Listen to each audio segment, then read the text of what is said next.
The Venture Plan and Other Dreams. In 1958, I was completing grade 12, the traditional end of high school in Ontario. I was 16, nowhere to go, and I had no real idea of what I wanted to do with my life. I was born at a special time in history, actually 5 days after Pearl Harbor, and the military played a special part in my life.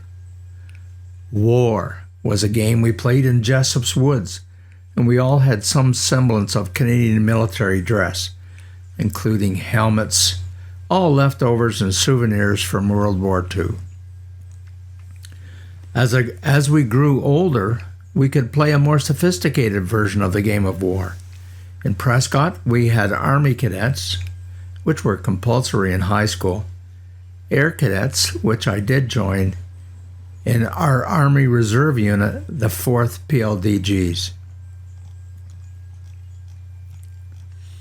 Back to grade 12. The ranks were thinning out. Less than 4% of students entering high school in the mid-50s went on to graduate from grade 13, aka senior matriculation. One of my classmates, and still a friend, heard from his dad about this Royal Canadian Navy thing called the Venture Plan. It was interpreted as an effort to recruit Navy officers and teach them to fly. What could be more exciting to a 16-year-old Prescott boy than landing a jet fighter on an aircraft carrier? So I said, "Jack Butt, I am applying as well." And apply I did. Strangely enough, Jack didn't. He went on to take engineering at UNB, worked in India and Dubai, and then he came home to be principal of St. Lawrence College here in Brockville. So in the spring that year, I filled out all the application forms and waited to hear. I did hear. The Navy wanted me to report to HMCS Stadacona in downtown Montreal for some initial testing and an interview. They sent me rail tickets for the trip to Montreal, first-class seat and all. And I recall my dad's only words of advice. "Remember, if you are on time, you are late. Be there early." The candidates were put up at the Stanley Street YMCA, which was almost next door to the reserve unit of HMCS Stadacona. Pretty exciting times for this good old boy, only 16 and from Prescott. Not being used to communal facilities, including showers, I left my shoes and watch at the door to the showers. Needless to say, when I come out, my shoes were there, but my watch was gone. Lesson learned. Forgot to say that the YMCA was also the site of Sir George William University, a fledgling educational institute in those days. It mainly had business classes and degrees. It amalgamated later with Macdonald College to become the present-day Concordia University. My first day at Stadacona consisted of some paper tests, English and math, followed by some personal interviews with a few non-ranking officers. I met another candidate there, and he suggested maybe we could go out on the town that night. He was a little older, and of course I was very impressionable. We went to a nightclub in the East End, near Delormier Stadium. Jackie Robinson was with the Dodgers then, but it was special just being near his roots. I had no idea what to order, so I purchased an O'Keefe ale. And of course, they only served quarts. And the cigarette girl came by, took our picture, and we bought copies. How foolish.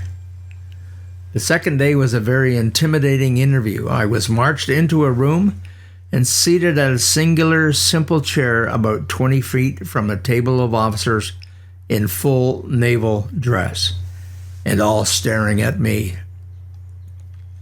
The questions were grueling, but I must have impressed them somewhat, as I was told I would move on to the second phase. When I got home, I was showing off that photo to my friends and hiding it in a drawer in my room. That is, until Paul Dubois asked my dad if he had seen the photo yet. Geez, I could have killed him. Being a man of the world after that trip to Montreal, I was pretty thrilled about taking the train to London, Ontario, and then catching the bus to Crumlin Air Force Base. Air Force Base, you ask? Yes, Air Force. As you recall, the venture plan was to train pilots. I arrived in London around supper time, and no more buses out to Crumlin till the morning. Thank God for the YMCAs. It was downtown and convenient. Talk about convenient. It was right next door to the Iroquois Lounge. Unbeknownst to me, pretty famous, or infamous, regardless. After a quick bite, I went next door and sampled the London nightlife at the Iroquois Lounge. Up early the next day and made it to Crumlin in time not to be classified as late, not even by my father's standards. Crumlin was winding down as an air base, but it did serve as the RCAF's Officer Selection Unit. I think there was about 100 of us there for the testing selection process.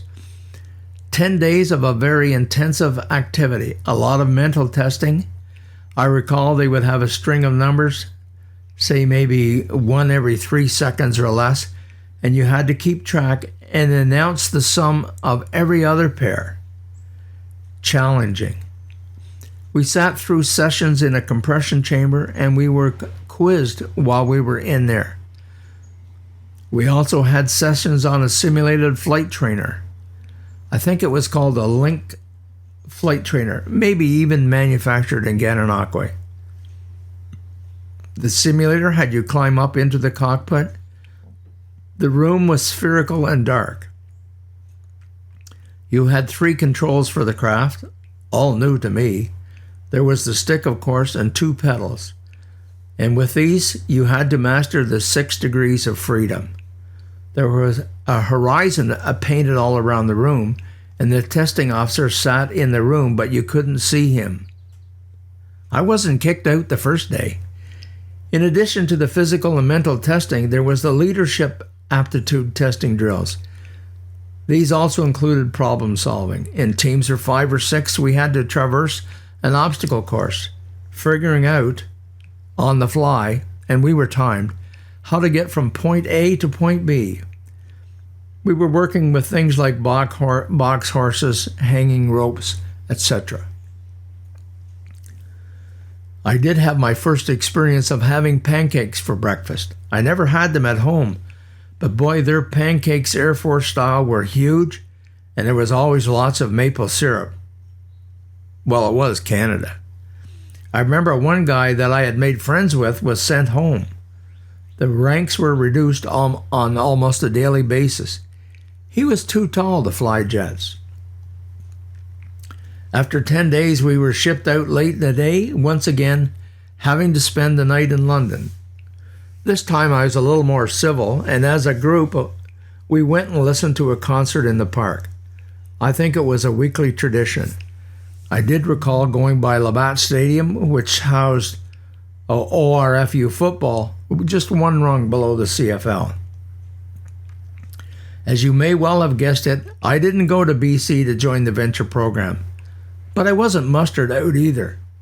Senior advisors, my dad and mom, counseled me into going back to grade 13 with aspirations of attending university.